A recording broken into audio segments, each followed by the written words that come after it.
Hello, good morning. I'm Heda. I live in Bangkok. I'm an OFW.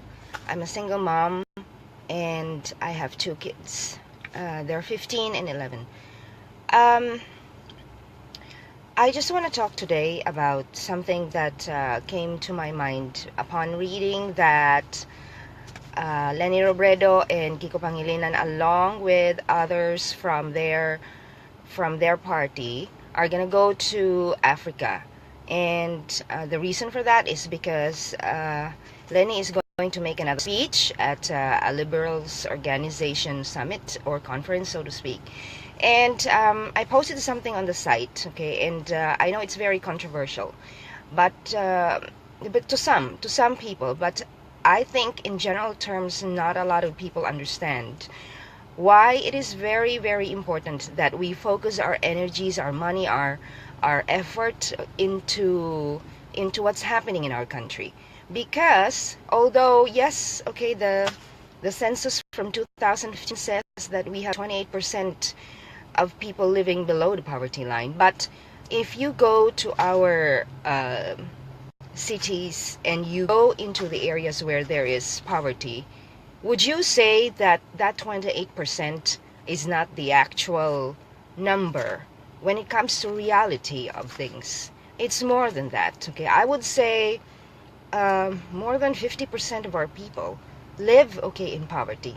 Now, yes, okay, they may have 3 meals a day, they may have shelter, they may have clothes, they may have jobs.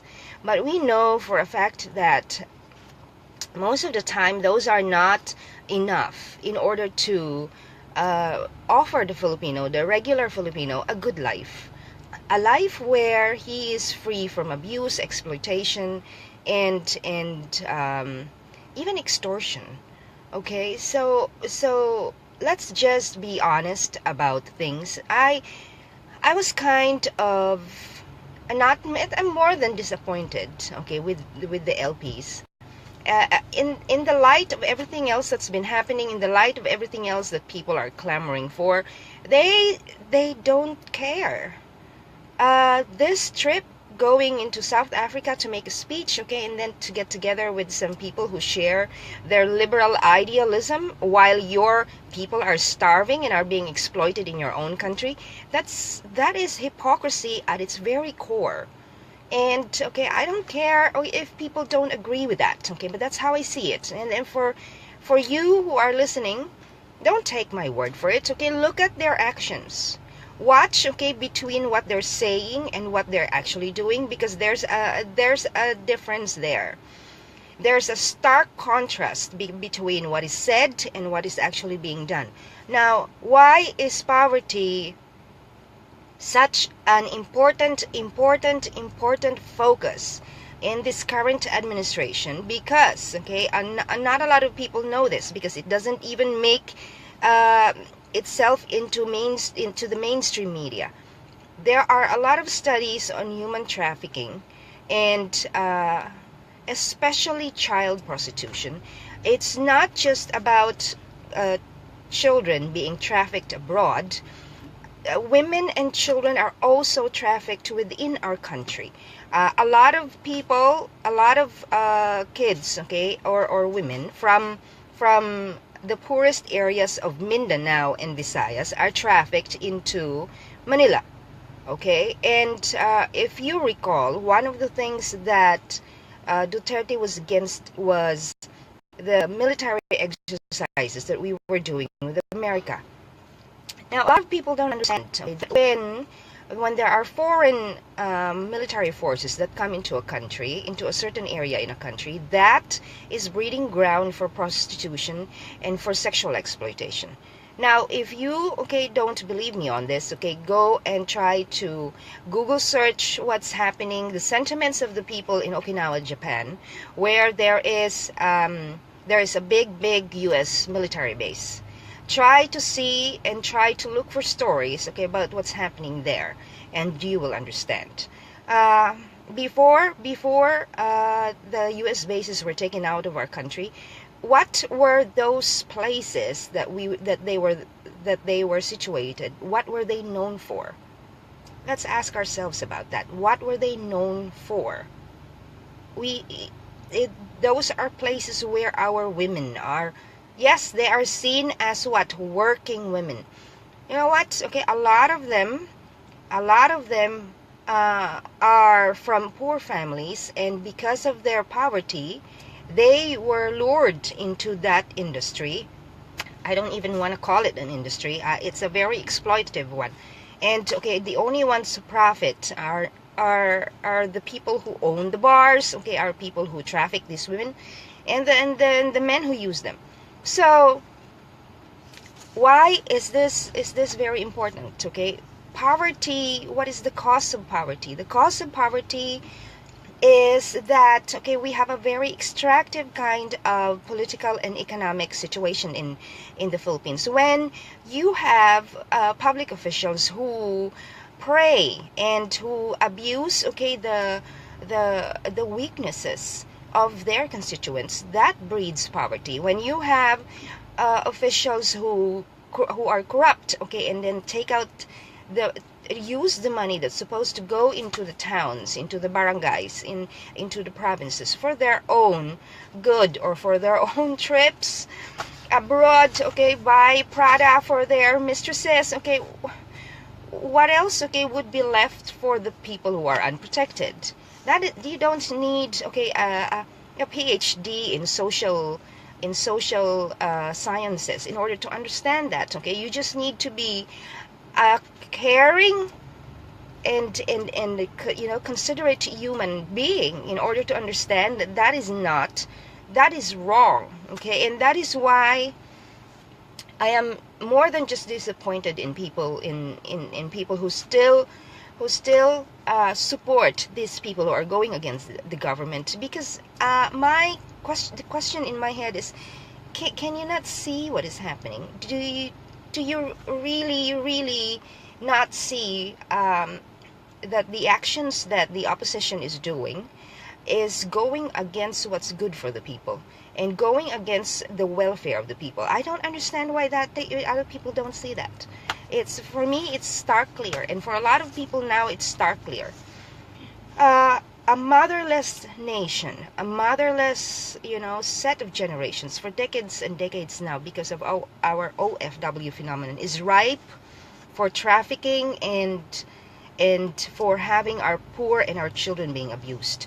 There is also, because, okay, there are no mothers there to take care of them, or if they are there, okay, and they are not OFWs, then a lot of them are also struggling every day in order to find food, in order to find money, so that they can look after the children, because there's more than one or two children. And why have I been calling for the full implementation of the RH bill? Because the RH bill is supposed to educate our mothers, especially in the urban and rural poor, about their choice as to how many children they're going to have. Unless, okay, we stop or we curb our population, it's never going to end, okay? And so those people, you know who you are, we know who you are, those people who are opposing, okay, the law into being fully implemented, think about it. Are you opposing it just because it goes against your ideology, or your own personal principles in life, or your own spiritual beliefs? Because that is not, okay, what the law is for. The law is meant to protect, okay, those who are unable to protect themselves, or unable to access education, or unable to access tools that they are supposed to use, so that they are empowered in terms of how many children they're going to have in their family. Because if you have only a very meager salary, how can you hope to take care of your children? It's just an endless cycle. Okay, so we also have this culture in the Philippines where our girls are always,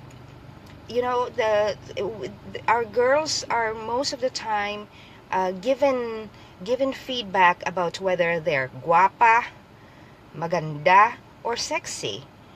That is, okay, that perpetuates, okay, some more of these abusive or exploitative kind of mindset, because, okay, it tells our girls that then okay, I would have to seek, okay, people, or I would have to seek jobs where I would be seen as guapa or sexy. And so where do they go? They go to bars, okay, they become bar girls, or they become entertainers, because that's what, okay, we as a society, you know, puts out there. That's the message that we are putting out there, that our girls and our women are only valuable, and are only lovable, and are only deserving of love when they are guapa, when they are maganda, or when they are sexy.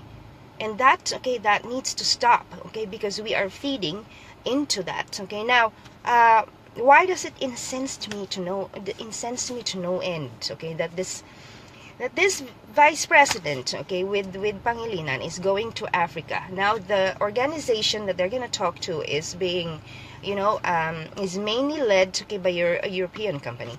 I'm not saying that European company is into trafficking. What I'm saying is that, okay, instead of going into forums or into conferencing with these countries, especially with the EU, the US, or other first world country, we need to take care of our people first, because these very countries, okay, that you people are trying to court, these are the countries where the perpetrators are coming from.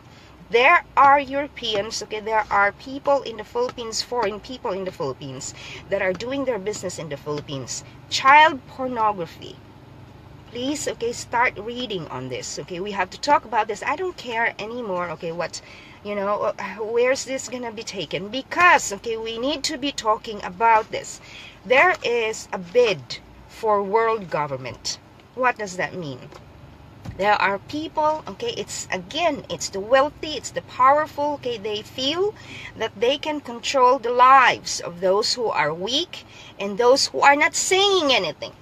That's why what I'm trying to tell people is speak up and then do something. You know what, okay, in our communities, for example, let us work with, find a DSWD official that you can trust, that you feel works, okay, for the people, and then work with them. Ask them, okay, look, I have a group of volunteers, okay, what can we do in order to help our community?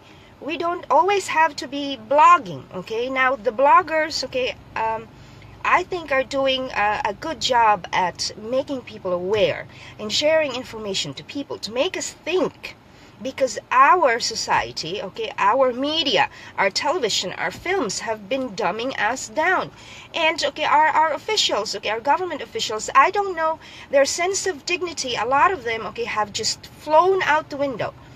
Until Duterte, until this president, okay, has come into power, okay, we couldn't trust anybody. There was nobody there to go to.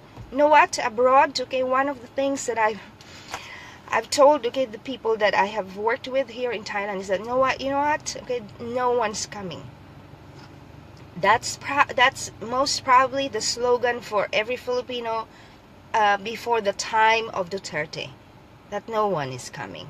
Because in the past, okay, our history told us, and our history taught us that nobody came. So, before Duterte came, that was what we were living. Okay, that was our reality. Now, another thing that perpetuates, okay, all these things that are feeding into the trafficking and the child prostitution is when in our barrios, in our barangay during the fiestas, okay, we hold these beauty pageants. Now, I was not against, okay, the Miss Universe pageant. I think, okay, at that time, I was supportive of the fact that it was held in the Philippines because we needed something else, okay, to tell other countries that we are a country that is ready to take our place in world government, in the world arena. So I think that had a use, that had a purpose.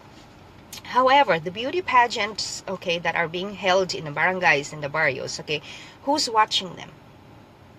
Men who are drunk, okay, pissed drunk, okay, and then they ogle our girls, and you know where to take that. Okay, now there are some pageants, there are some contests that are quite dignified, and okay, we need to separate the two. So I think it is also up to officials and up to the community as well, up to the parents in the community to say something about it. Okay, we need to change our systems from the very lowest government unit, from the barrio down, up to the town, up to the provinces, to the cities, okay, and then to the national arena. Because you know what? Okay, we need to stop being such looking at a very narrow-minded space. Okay, sometimes because we are an archipelago and we are cut off from the rest of the world, we tend to look at ourselves and just ourselves as, not part of this whole global community.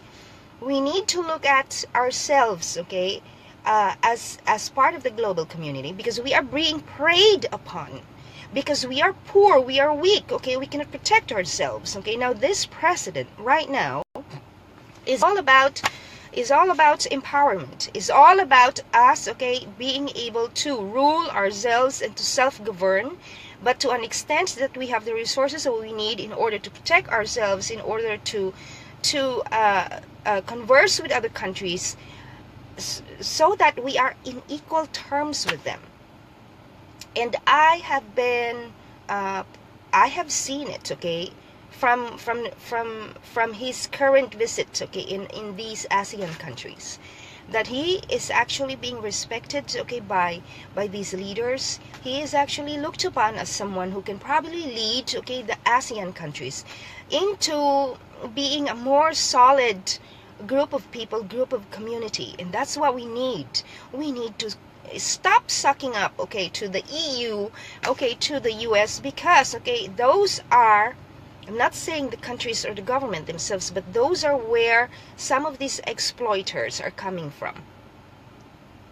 So we really need, okay, to be talking about this, because there are just so many things. Okay, now our own people who have a lot of brain, a lot of talent, a lot of resources, like our filmmakers, use your talent to make films that raise awareness about, okay, these things. Yes, okay, you make, okay, documentaries. Now, these big producers that we have in the country, why don't you fund, okay, all these directors, these wonderful directors that win awards globally, okay? In filmmaking, we are up there. We the independent films that the Filipinos have produced, okay, always win awards. How come, okay, our big funders, okay, don't fund these directors? There's no money there. It's not something that, okay, there are no hugot lines, okay, so to speak, so people are not buying it. But you know what? Okay, we have a social duty to ourselves, to our country, to our people, because whatever happens to, a family down the street, even if you don't know them, it affects you. It's mind-boggling the way that sometimes, okay, I hear from people, ginawa na namin yung trabaho namin eh. Trabaho nila yan. We need to look at ourselves as a community, that we each have roles in the community. Our lawyers, for example, where are you? Why are you not defending the poor, the weak, and the unprotected? Have you all been bought? I'm just wondering. I'm not trying to criticize people. I'm just wondering out loud, okay? Because, okay, there is just so much that is happening in our country. There's just so much work to do, and all these oppositionists are going out the country. Risa Hontiveros, you were schooled, okay, by Luwalhati in Sydney when you went there, okay? You're a senator. What were you doing in Sydney, for instance? Okay, you wanted to study their medical or health program? Come to Thailand if you really wanted to do that, because Thailand has a very basic health medical program for its people that works. And our economy, our geography, our people are more similar. We don't have anything to do, we don't have anything in common with the Australians, okay? Their economic landscape is far too different. Anyway, for example, okay, I used to watch TV programs like Maalala Mo Kaya, the ones, okay, my favorite one was when they did Charisse Pimpencos and Miriam Defensor Santiago. I think those were really something to learn from. And then, okay, I was kind of disappointed because recently they did one on Lenny Robredo. What for? Why don't you do one on Monique Wilson? Monique Wilson, okay, is championing the cause of women, okay, raising awareness about violence against women. And, okay, she has been, I think, thanked by our Secretary of DSWD, Tagiwalo, for her contribution. Why don't you make, okay, a story on her? You know what? To raise awareness and to focus and to make people aware that there are abuses that are happening on our women. Now, there's another part of our culture that, okay, portrays women and portrays mothers as submissive and, you know, always just prone to abuse. Now, our films, our teleserye is all, it's this stereotype of the Filipino woman is pervasive. When you have, okay, maids, okay, who are portrayed as submissive and abused all the time, and it's supposed to be being good, okay, so they just remain, okay. Flor de Luna, for example, went on for how many long decades, and it was all about a girl who was being abused all the time, okay, and then she didn't stand up to herself. What does that say about what women should be doing?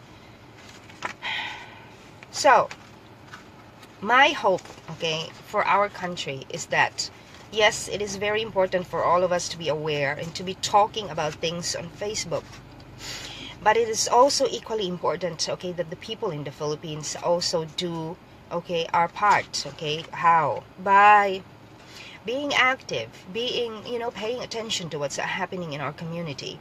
Like, okay, there are so many rich people living in Forbes Park, in Dasmariñas Village, okay, Valle Verde, Alabang. You shop at Trinoma.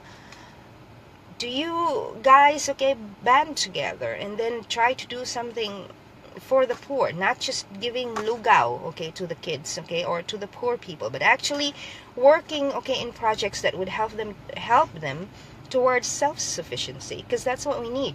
We need to become more independent. We need to become self-sufficient among ourselves in our families, not just, okay, being helpless and hopeless and depending on the Don and the Doña to be giving us dole-outs, okay, when we are suffering from storms and typhoons and earthquakes. It boggles me. Yes, okay, worldwide, there's a big gap, okay, everywhere. But it seems to me like in the Philippines, the gap is so great that there is not even a middle class anymore. Let's not delude ourselves with that. You know what? In Thailand, in Bangkok alone, there are more than 100 international schools. Now, we know what kind of people can afford to go to international schools. In our country, how many are there? Less than 10. In the whole country. In Bangkok, there are more than 100. So what does that say about their middle class and their rich? And, okay, in Thailand, okay, if we really wanted to study a country, study Thailand, because a lot of things, okay, that are being implemented, okay, in this country were projects, okay, that came from drum roll, during the Marcos time. That has to be said, okay, and that needs to be looked at. That's all for now. I hope that I have not just been ranting here, that you actually, those of you who are listening, hello. I want to say thank you for all the people who have been supporting this. This is not my website, okay? I named it Rise Filipino because I want, okay, to give voice to the people who cannot articulate or fully articulate what they wanted to say. A lot of people have told me that, okay, they resonate with what I'm saying, and that's why I'm here. And I want to thank, okay, everyone who's been supportive and have been sharing the stories and the posts, okay, and then our jokes, okay. It's we are a community of people who have a deep sense of family and a great capacity to love. and we have a great capacity to learn and to develop ourselves. We need to work on ourselves and make ourselves better, and then we also, but at the same time, we also need to help towards nation building, and we need to call out our officials, our lawyers, our journalists. You know what, okay, find some dignity in what you're doing and how you present yourself and the tasks and the things, activities that you're doing every day. Ask, okay, of whether, okay, those are going to help towards the Filipino community, because, okay, we are ready. We are ready to take our place in the world arena. However, there are some of us, okay, and there's just very few who just refuse, okay, to let this train towards progress and towards continued reforms take off. And, okay, you know what, we need to make a stand. We need to make a stand. One of the things that Duterte said during his speech here in Thailand was, you need to become more assertive. Okay, not aggressive, there's a difference. Assertive because, okay, we need to be informed about our rights, but we also need to be talking to people who are not, okay, who are not fostering that, okay, our rights, our ability, or yes, our ability to practice our rights. Okay, we need to be calling them out. Lastly, okay, I posted something about Mocha Uson, and I said that I really have not, okay, read any of Mocha's articles, but, okay, I've seen her work on news feeds, and I think, okay, Mocha is one of those people that we really need to thank. We need to express gratitude to those people who really fought hard from the very beginning. They faced, okay, insurmountable odds. Okay, they have been criticized. They have been called many names, and they have been criticized only because they believe in something and wanted to stand up for something. And, okay, even until now, when the results of what they stood up for is already plain for everyone to see, a lot of people still refuse, okay, to see that and to say to themselves and to own up to themselves that they have made a mistake. If you are an LP, if you are an oppositionist, and you, okay, out of pride, okay, you don't want to face the fact that you have made a mistake, then that's on you. That's something that you have to live with, okay? We are not here to judge people. You have your own priorities, okay? But towards nation building, I do call on people, especially if they are working, okay, with the government. You're supposed to be part of the government, okay? Then your job is to work for the welfare of the people. If you're not doing that, okay, then you know what? Get out of the way. Get out of the way, because there are more people who are capable and who are willing and who have the heart to do what you do. That's all for now. Happy morning. Bye.